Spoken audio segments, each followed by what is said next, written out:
Hello and welcome to Writing a Leadership Assessment, MBA edition. I'm Dr. Basil Considine. I'm here from the ACU Online Writing Center, and we are going to be talking about how to write about leadership, a topic that is usually covered in business circles in a mix of popular press and formal peer-reviewed journal articles. We're going to talk about how to write about this phenomenon. And we're specifically going to do it using an assignment from one of the MBA courses. If you're not familiar with the ACU Online Writing Center, we work with students at any point in the process. You could be just looking at the assignment instructions and wondering how to start. You could be having a couple paragraphs written that you just want to run by someone else, see if they make sense. You could have a whole draft and anywhere in between those milestones. We have no charges for our services. We work with just about every online program at ACU, and most of our appointments are what we call asynchronous appointments. What is an asynchronous appointment? That means that you do not meet with us in real time. You schedule an appointment, you upload your paper draft before the appointment time, we look at it, we send you feedback within 24 hours. You can request a real-time appointment, but that's dependent on the availability of our staff and how we can match it up with yours. If you are requesting a real-time appointment, we do recommend that you indicate more than one potential time, because if we are looking at how to balance things and you give us more choices, it's more likely that we'll be able to match your schedule. We also have a great deal of other workshops such as this one, as well as sample papers, informative blog posts, and other things on the Online Writing Center website. Basic process, again, for submitting a paper is to make an appointment in the WC Online schedule system. Then, by the time of your appointment, submit your paper draft to Canvas. And then within 24 hours, you'll get a feedback from us in email form. Sometimes the email will direct you to a video. Sometimes it'll take you to Turnitin to look at the comments there. Sometimes it'll be track changes in Word. It kind of depends on your inquiry and what our team thinks is the most effective way to give you feedback on the things that you are asking about or that we're seeing in your work. We are getting close to the end of the summer here, which means that we have a brand new schedule that is coming up and should be arriving in your inboxes probably in the next week. And you can always find the latest schedule and our archive of past webinars on the Online Writing Center website, which is linked from some of my earlier slides. We are going to be spending most of our time today focusing on one particular assignment for talking about leadership. This is in the Business 530 class. This is the assignment called Steve Jobs After Steve, about one of the co-founders of the Apple Computing Company. You will see that I am also using a AP course paper template that I developed for the Writing Center that we strongly recommend that you use. First of all, it does a lot of the setup for how your paper should look, and then it automates a lot of things about how the headings look and where they're positioned and things. So you just don't have to think about as many things, provided that you are using the template, and for headings, using the template styles. More on that in a little moment. So let's talk about this specific assignment. So the assignment instructions are divided into a couple different sections, and I'll talk you through these and then we'll come back and read through this in more detail. There's the preamble, which is kind of setting the stage. There's the main assignment, which it says, oh, there are 2 questions you have to answer. There are additional prompts that you should be answering in the process of answering those 2 main questions. They have details and some choices you can make. And there is a grading rubric that specifies, oh, here's what you're being graded on specifically. So let's back up here. So the preamble for this assignment reads, when Steve Jobs died, Apple was the largest company in the world in terms of market value. Tim Cook, Jobs' designated successor, was, in many ways, the anti-Jobs, quiet, thoughtful, deliberate, and concerned with philanthropic causes. Remember that Jobs in many ways was Apple, and nobody was quite sure if he could be replaced. As a result, many people thought Apple might have reached its peak under Jobs. So this is the setup. This is kind of setting the stage, and you know just from reading this that this assignment is going to involve writing about leadership involving Apple Computer with Steve Jobs and Tim Cook. All right. But what are you specifically supposed to write about? Well, because that's given as a preamble, what you should be writing should not include going over this already established, well-known stuff. Might you do a little bit to briefly orient the reader to say, oh, you're talking about Tim Cook, the Apple CEO? Sure. But would you have the whole content here of this preamble? No, that's already been covered. And we should keep in mind that the rubric says that you should be writing a paper of approximately 500 words, and that's only about 2 double-spaced pages. So we need to stick concise, as we need to be as concise as possible, stick to what we're being asked to do, and make sure that we do everything in basically the order that is laid out so we can do it with the least amount of extra writing, because again, only 2 pages to fill here. All right. Now, we'll come back to this slide a little bit. Let's talk a little bit more about the parameters of this paper. So it's 250 words is about a double-spaced page. So approximately 500 words suggests that your professor wants 2 full pages of paper content. That's the essay that you'll be writing. That's not counting the title page. It's not counting the references page. And also a key thing on this slide here, you'll see that the last item here, representing 10% of the points for this assignment, stipulates the paper meets basic writing standards, including grammar, usage, spelling, punctuation, and organization. So I see that and I say, okay, so while this has to be concise and there's a lot of content to be covered, you need to make sure that the sentences make sense, that you've run spell check, that there's a clear and logical order, because that, being 10% of your grade, that is the difference between an A and a B, or a B and a C. Okay, let us back up here, and I'm going to talk you through the process as we go through it. First off, let's look at the assignment in situ, by which I mean we're going to look at the assignment in Canvas and talk about some of the things that I didn't include in this slide. So you should now be seeing my web browser here where I've brought up the assignment. You'll see that that is the preamble in its entirety. And there is some prepared reading given. Okay, 3 articles that if you use them as sources, you want to be citing them and including them in your references list. And there's those 2 main questions discussed. There's also this note, jumping ahead to today, we have a much better idea of whether Cook was up to the challenge of replacing the great leader, and another piece of reading. Okay, so right now there are 4 articles that have been presented here. Here are the prompts. Well, don't worry, we'll come back to these in more detail. One of the prompts gives you 4 different choices.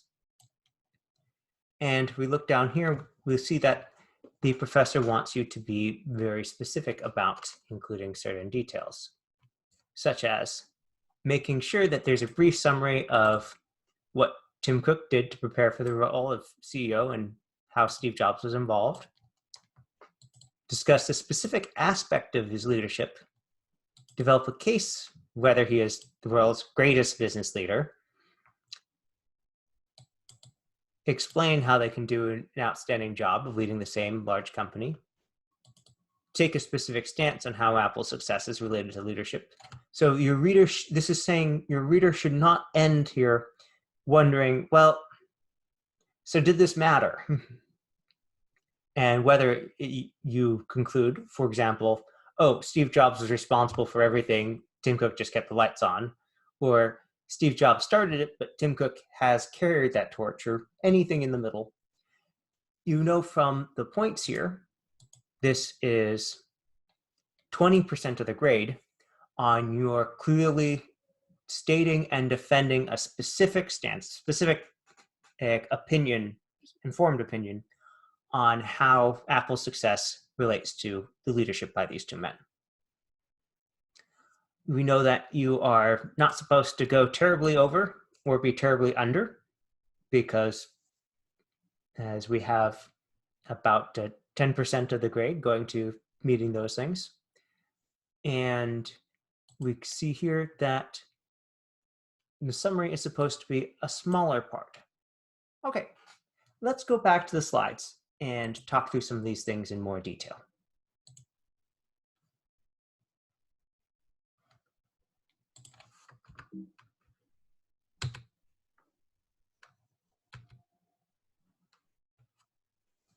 When Steve Jobs died, Apple was the largest company in the world in terms of market value.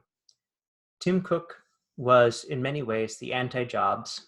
Remember that Jobs, in many ways, was Apple, and nobody was quite sure if he could be replaced. So just looking at that and knowing these prompts that you're being asked to respond to, things that you're being graded on responding to, if the preamble says this was the case then, you should have an answer for what is the case now? How is that different? Now, if he's done even better, that might be ammunition for saying he's the world's greatest business leader. If it's, he prepared well, great. That's another thing you need to be talking about. How much can we attribute the success to either one of those people? And so the seeds for that are planted in the prompt. But ultimately, we want to make sure that you have all of the ingredients that you're being graded on, and some of that will involve retreading this ground. So let's look at the questions. How specifically did Cook prepare for this new role? So that word specifically tells me there are supposed to be examples there. So probably a list of he did X, Y, and Z. For example, he did this thing that did Y, or he worked in this role. All right. The second question is, how did Jobs prepare Cook for doing this? And so again, we're going to need a general list as well as specific examples. Now, there are two ways that you could go about doing this. You could start with these are questions that you're trying to answer, then have a whole bunch of discussion of the additional prompts, and then come back and answer these two. Or you could answer the first question, do that in full detail, answer the second question, do that in the detail, and then wrap it up with a conclusion. Either is fine. You'll see that I am showing you one of these, and you pick the one that makes the most sense for you. Provided that you do all of these things listed and you do it in the order given, you should be fine. All right, so what about those additional prompts? So these are stating things that you should be making sure that you discuss, both because they're listed here and because they're listed in the rubric as things you're specifically being graded on. And also they're guides for content that you should include and kinds of content that you should leave out. You only have 2 double-spaced pages, so that's not a lot of time and space. Stick to answering these things first. And if you have extra space, you can always expand later, but make sure you get these things done first. So you know that this is going to need to include discussion of the idea of Steve Jobs as a heat shield, specific business term, not like the heat shield on a space shuttle. And what does this mean and how does a leader do it? So you're going to need to discuss it generally. What does this mean in general? And then give us some examples of how Steve Jobs led using this. And if it's something that Tim Cook picked up as well, discuss that. Why is it so critical for the team? Well, you will hopefully be discussing examples of success, but go through that, make sure that there is a clear statement, something along the lines of a heat shield is critical for teams because blah. You always want to make sure that you are using the language of the question when you're responding. Next up, the Forbes article video calls Cook the world's greatest leader. Now that it is business leader, so we're looking at comparing him to a president of a country kind of deal. But is this something where being the CEO of the world's largest company by market value, can you say that, yeah, there's some truth to it, or is this all just fluff and exaggeration? You need to weigh in. I would say you want to answer these questions directly. The Forbes article video calling Cook the world's greatest leader is hype, or is hype based on truth, or is a slight exaggeration, or whatever your argument will be. Just make sure it's clear and it's supported. Next up, explain how two very different men can apparently do an outstanding job of leading the same company. Now, often in business school and in leadership studies, there's the idea that, oh, there is one ideal way of leading. And sometimes it ends up being something called adaptive leadership, where you change your leadership based on who you're working with. You change your leadership style based on who you're working with. Whatever way you choose of going about this, you do need to resolve the cognitive disconnect from this statement, oh, two very different men can apparently do an outstanding job leading the same company. So we need to establish here what is common, what is different, and what might one set of expectations lead us to think about the other. Now we're coming up to one of my favorite parts of this, the choice. By some measures, Apple under Cook has actually surpassed Apple under Jobs. Explain this using one of these four things. And here I'd say pick the one that you feel the strongest at. If it's your honest professional belief that Cook is coasting on job success, prompt number one is probably one that you will enjoy writing more and be able to write more easily. Now, if you think that they deserve equal respect, then maybe number two is what you want. If you think that Cook has been doing well but is still kind of coasting, and then maybe number three. And if you want to go your own way, do number four. I'm going to steer you towards doing 1 to 3, not because you can't do 4, but because it's going to be more work to get that done concisely in the 2 pages of text that you have available. Again, not saying that you can't do it, but that you would probably, because you don't have a good idea of what you must cover to do it to the instructor's satisfaction, it's probably going to be extra work because you'll get your ideas down, and then you'll have to cut that down to the bare minimum to fit under the space requirement. So I'm going to suggest picking either prompt 1, 2, or 3 there. So how do we separate these? I've talked about this a little bit before, but on the left, we have the big overarching questions. We'll call them the research questions that you're trying to answer using the paper as a whole. And then they're the smaller things, the prompts that you are speaking to, those you need to cover on more or less a paragraph basis. If you have one paragraph dealing with each of these, that'll be about the right amount of space. And then a little intro, little conclusion, clear answers to the questions. That ends up working to be right about 2 pages. So let's go into a little bit more detail. And if you're looking at the web page, the difference here is that I've taken out a couple things in the previous slides so that we can see it all in one place.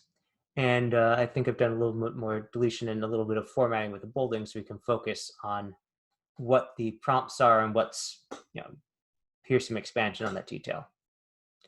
So there's specific reference to how Tim Cook has been described in the literature. Okay, you don't need to reproduce that chart.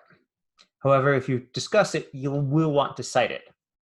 Why don't you want to reproduce it? Well, charts take up space and you only have 2 pages of main body text to work with. So let's not include that unless you really, really need it.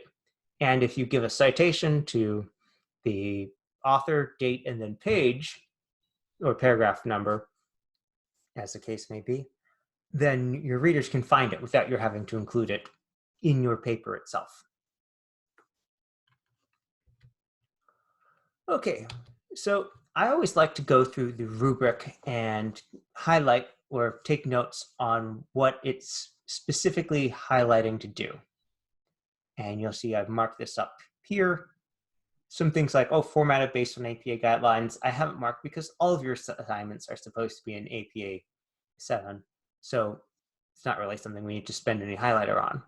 But you need to make sure that you have this comparison of Steve Jobs and Tim Cook here. We need to make sure that there's a specific stance that is stated and then defended, that kind of thing.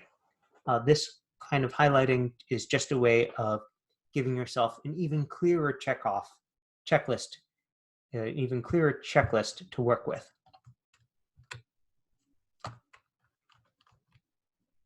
All right, so if you just start copy and pasting the questions from here and the prompts there, if you just start pasting those into a Word document, you'll end up something like this, where you'll see you start with an introduction, of course. We want to introduce the main questions that are going to be answered, and then include a brief outline detailing the major subjects, themes, or content areas that you'll be talking through. This is a good model for any paper that you're writing for your classes, but especially when you have to work very economically, where there's not a lot of space.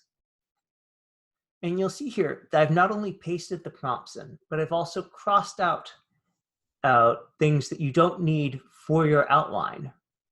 Now you could include it as a separate layer, but if you're saying, okay, what's this paragraph going to be about? You want the stuff that's not been crossed out yet. So number 4, for example, that's the third prompt. Really getting at the heart of it, you're being asked to explain how these two very different men can apparently do an outstanding job. So far, we've had to write nothing. We've just been arranging the information from the prompt and the rubric so that we have an idea of what you're supposed to be writing and about how much space it should take. Now, in these 2 slides here, we'll see that, well, the introduction is probably going to be a short paragraph, call it maybe a third of a page. Conclusion is also probably going to be relatively short. Let's also call that a third of a page. So we've got around 1 1/3 pages left to write about. Well, that's 4/3. And as it happens, you have 4 main prompts. Now, this is list numbers 2, 3, 4, and 5 here. So we know that each of those is going to be about a third of a page too. So we're probably talking paragraphs of around 5 to 6 sentences, something like that. And just from transferring this information from the assignment instructions, we end up with really a roadmap for writing this where we know, oh, on average, we only have about a paragraph to do each of these prompts because there just isn't space to do more than that. Okay, so now you know you'll be going and looking for some specific things to list, for example, for why Cook is or isn't the world's greatest leader, a list of qualities, perhaps 1 or 2 illustrative examples, but certainly not 4 or 5. 3 would even be excessive because you just don't have space to do that. All right, well, got that far. Let's go ahead and let's look at that course assignment in terms of building out this outline for realsies, as they say. Now I'm going to go ahead and paste this link in the chat room so you can get to the template. But basically, the course paper template is a Word document that we have prepared already to prevent you from having to reinvent the wheel.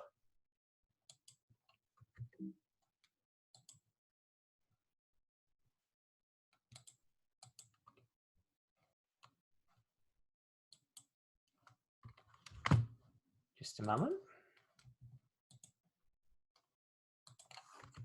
So if you open up that link, you'll arrive here where I have a Google Drive share open, and I want to grab a copy of the course paper template. I'm just going to download on this, so I can right-click on it or control-click if you're on a Mac, and select download. And I'll just open that in Word on my computer.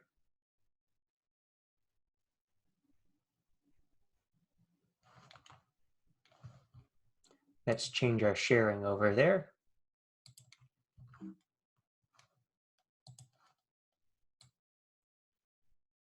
So you'll see that there are areas where you can just start filling things in here.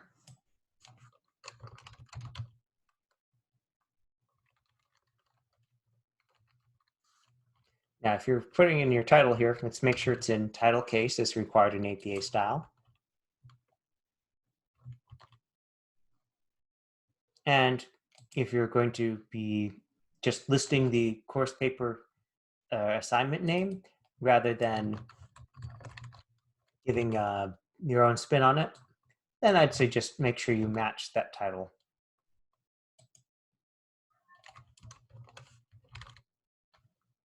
And you can go in and fill in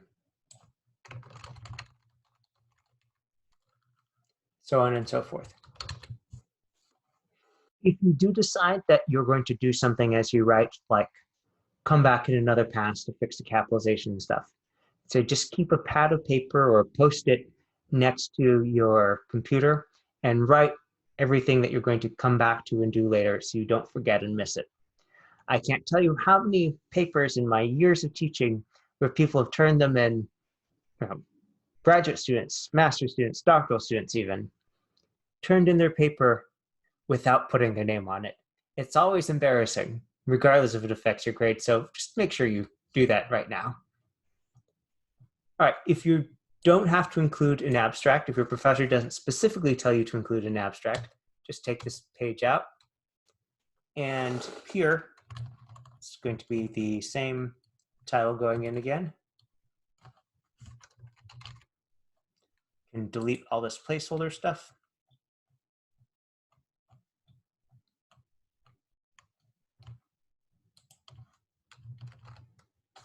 And same thing, clear out the references.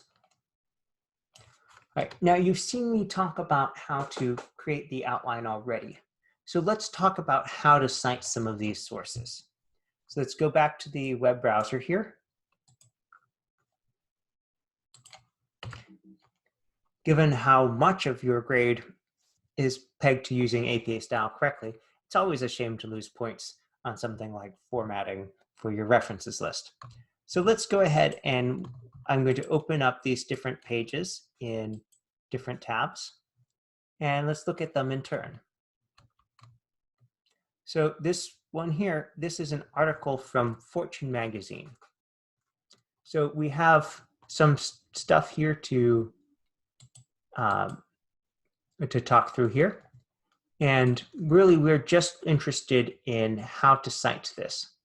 So we have the link at the top here, where we have the article, we have when it was published. Fortune is a magazine with both printed and online formats. And so depending on if you're just using the website or if you're using the Dead Tree printed edition, you can end up citing those a little differently, but it works out to be largely the same. And another thing that we should be paying attention to is making sure that that you know where to go to look up things when you have a question. You can, of course, always contact the Writing Center, and I get questions like that every day. But you can also go to apastyle.apa.org, and in this case, go to Reference Examples. So I mentioned that Fortune is a magazine that also has the online news site component. So if we're looking at that, what does that come up? Well, magazine article references, that is exactly where we want to be. And you'll see that these are all following an example of telling us, oh, who wrote it, the author, when was it published, with the year, month, and day, what's it called, the title, the publication it ran in, and other information on that. Now, some publications will number everything with volume and issue numbers, and others, the day is just how they label that, or if you're accessing it online, and that URL is enough for us to get that specific, especially combined with that.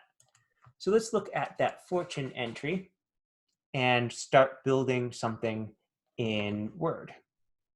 Now, at this point, I'm going to be sharing my screen in a different way, which will involve the text getting a little bit smaller. So please let me know if you can't see the text clearly because of the size, because I can always zoom in and zoom out. All right, I'm going to change that sharing now. You should now see side by side Microsoft Word and my web browser. And if we go to the Fortune article, let's start by creating an entry for this author. Now, last name is Helft. And then in APA style, we just include the initials for first and middle name. Then in parentheses, we want the year, comma, then the month, August, and then the day, 25th. All right, period, space. The title, Meet the Man Who Will Replace Jobs. Now we keep Jobs capitalized because in this case it's a proper noun, it's Steve Jobs' last name. But the title of the article we keep in sentence case, as you can see in this example here. What else do we need? Well, we need the title of the publication and the URL. We could go about it with this way, but we didn't see those at the top of the page, so we're just going to go with the title of publication and the URL. So that's fine. That's all we need. It's multiple ways that there's sometimes multiple ways that a source can be cited. Not all articles will have a DOI, some will take just the regular URL. All right, so should we call this Fortune or Fortune Magazine? Well, the website here says Fortune in the upper left-hand corner, so we're going with that. And one of the reasons we're going with that is that Fortune Magazine is what's called a partially decoupled publication from the online website. Not everything that gets published in the website goes into the magazine. Not everything that goes into the magazine goes online. So if it's something that appears to just be on the magazine or you're not sure, just go with the name of the website, Fortune. And then we need the link there. Now, you'll see that this was automatically formatted as if it were just a regular paragraph. We don't want that. We want something that's called a hanging indent that looks like that. But you don't actually need to remember those rules, because wherever it is, if we're using the template, go to Styles, open up the Styles pane. And the Styles pane shows us the different rules that were written in APA style for how things should look. So you can go ahead and put on APA reference, and ta-da, we magically get the reference entry formatted the way a reference entry should in APA style, with this hanging indent where the first line lines up with the left-hand margin, and every line thereafter is bumped in ½ inch. Now, if you were using APA style before the summer, then you may think, oh, but don't I need retrieved from before the URL? Under APA 6 you did, not under APA 7. APA 7 is more concise even. They realize, oh, in this day and age, people recognize what a URL is. We don't need to include that retrieved from. People get the idea. Okay, so that's one example there. Let's look at those other ones here. So Tim Cook calls New Apple book nonsense by James O'Toole. All right, and we see we've got the publication date here. We have the URL, and oh, it says in the upper left-hand corner, CNN Business rather than CNN. Okay, now where should this go? Well, if you've used other style systems, you might say, oh, most recent stuff first. But in APA style, our first sorting goes by the first author's last name. In this case, there's only one author there, so we'll just use his last name, O'Toole, comma, J period. And then the publication year is 2014. The month is March, day 19th, and then the title.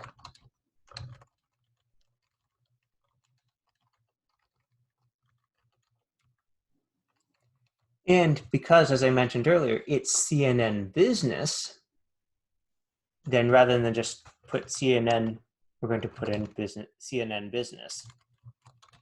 And then as before, go ahead and grab the URL, paste that in.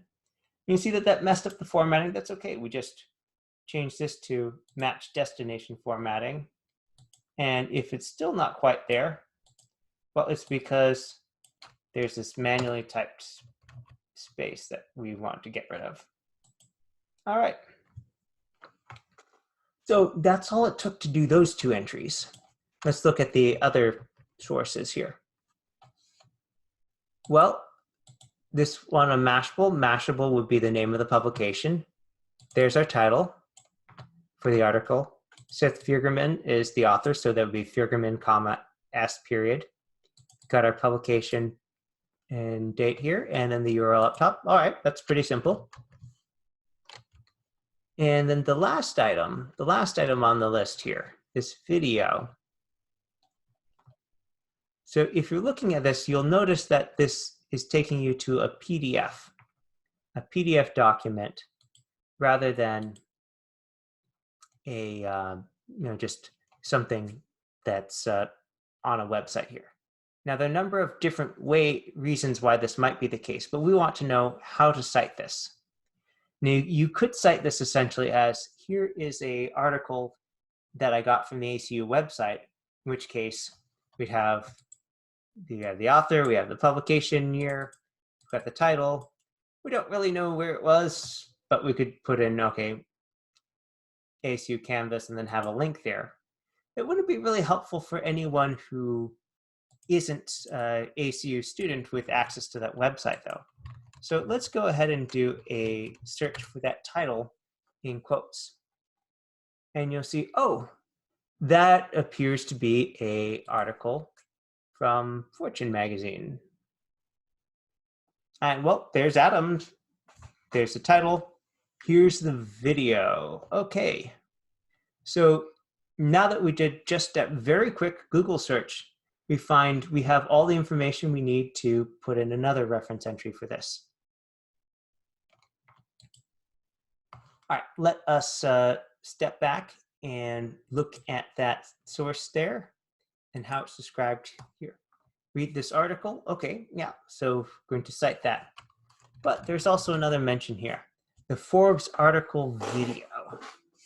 So we have more than one article in Forbes. So make sure that when you get to the section, you differentiate between which one. Is it the one that we were just looking at by Adam Lashinsky, or is it the one by Mr. Helft? Now, we've got a video here. And if we go to this one here, do we find a video? Well, I'm not seeing one, so I think it's probably referring to the other one, but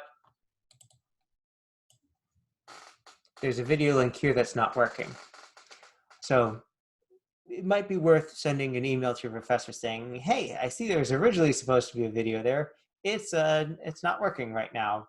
Is this in fact the one that you wanted us to refer to? So better to ask that question sooner rather than later, because you don't want to be getting that information right after you've submitted your paper. Okay, so before we end here, I'm just going to talk you through the process that you saw me present in those slides. Let's change our sharing here and go back to those slides.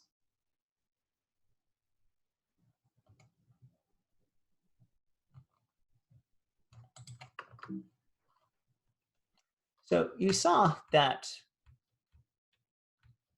I laid this out in a numbered list format. No, highest level is using numbers, next is using letters, then we go to Roman and numerals, and then probably to lowercase letters. So this is what I call the process of building a dynamic outline. A dynamic outline because it's changing as you go. We're adding new things into it, perhaps taking some things away. The idea is to get a map of the paper that you will write and have it become more and more specific over time. So let us go ahead and get to the numbered list tool. Now the numbered list tool in Word, numbered list tool in Word is one of those things that a lot of people don't see because they're used to it just kind of automatically turning on when they start typing one period. And already just by my hitting space, Word has said, oh, you want a numbered list, let me start. And so if I continued and I just typed introduction, and then I started typing in the next thing, you can see it automatically puts in that numbers. So that's the numbered list tool.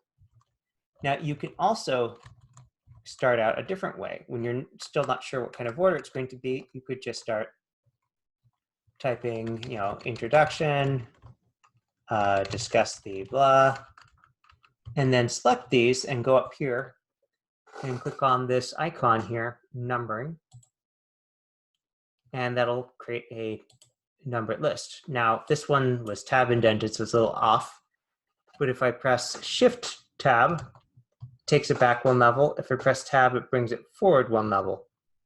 So in this case, introduction, I want to be a top level heading, and I'll just start copy and pasting things in here. So introduction, I know I have to do two things. First, I need to list the main questions that I'm going to be answering because those are, after all, one of the first things in the assignment.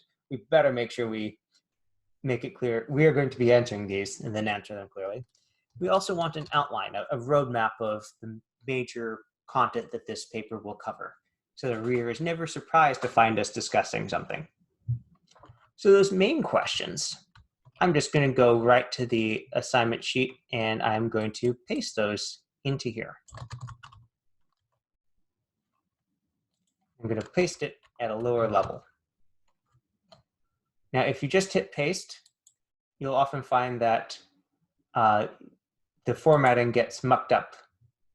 So if you go to Edit, Paste, and Match Formatting, you'll find that, oh, it'll use the same font and such.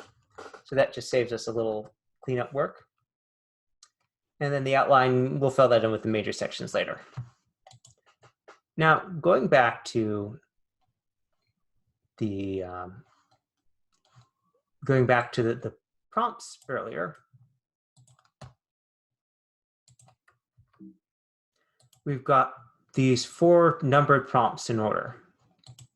And you can just start out by copy and pasting all these, knowing that there's some details that you can take out later, but let's just start with these.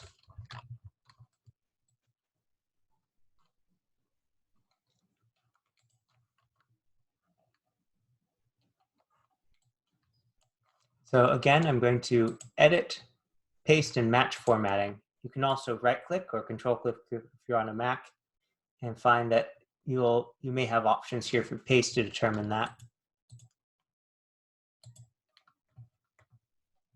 All right, so that is not quite how I wanted this to go.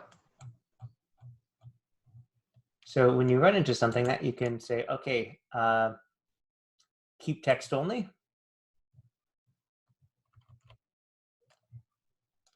And why did that get centered? Well, probably because I had some extra stuff selected. So I'm going to go ahead and delete this thing. And then I'm going to go ahead and I'm going to paste and match formatting. And there we go. Nicely arranged. There's some stuff here that's a little bit off. That's all right. I just click here, hit tab, and that turns into an A.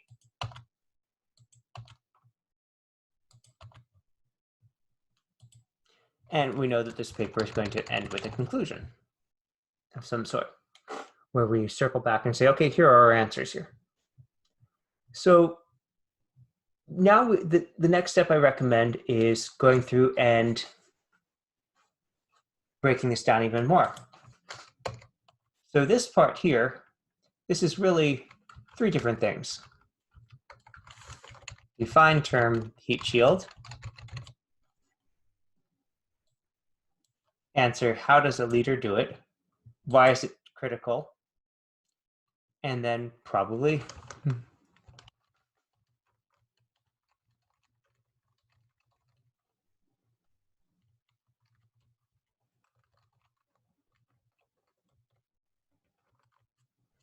answering the question, how? Okay, it's an example, probably. And so you can take this and break each one down. So you're going to have a paragraph that's going to talk about that attribution as the world's greatest leader. Have a response, is this hype or not? And then give evidence for that, for or against.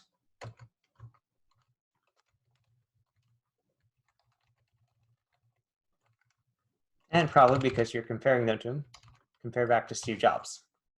So you can, whatever the exact details that you choose to put in here, you know that you have to answer these prompts. You have to because you're being graded on whether or not you're doing it or not. So use the language here. This question asks, why is it so critical? Oh, it is critical for the team at Apple because blah. Use the wording there so that it's clear you're answering that question, that you're speaking to those things that were outlined to you. And as you're going through this, you can also do this up before you do your reading of those assigned articles. Because again, just from the prompt, you will be talking about certain areas. But if you have this laid out as you do the reading, you might say, oh, yes, the heat shield is discussed in this article. Let me go ahead and put a placeholder citation for, let's say, Helft here. So when you're writing this up that, oh yes, that is one of the sources I'm going to be using. And that way, instead of having to have a separate trip to go looking for that, oh, yes, this piece of information, I'm going to slot it into paragraph number 2 of this paper. So just go ahead and do that for the rest, and you will find because the rubric has given you such a detailed description of what the professor wants, about how they want you to be talking about leadership, that just convert this into an outline format, and it's basically step-by-step instructions for writing the paper. So again, do make sure that you proofread this. Spelling and grammar check is good. It is not enough by itself. You want to read it through and make sure that it makes sense, that the words are all appropriate, that you haven't introduced any informalities, and that you're as specific as possible. Specifics are good, especially in business. So I hope that's helpful, and everyone have a great evening and rest of the term. Bye.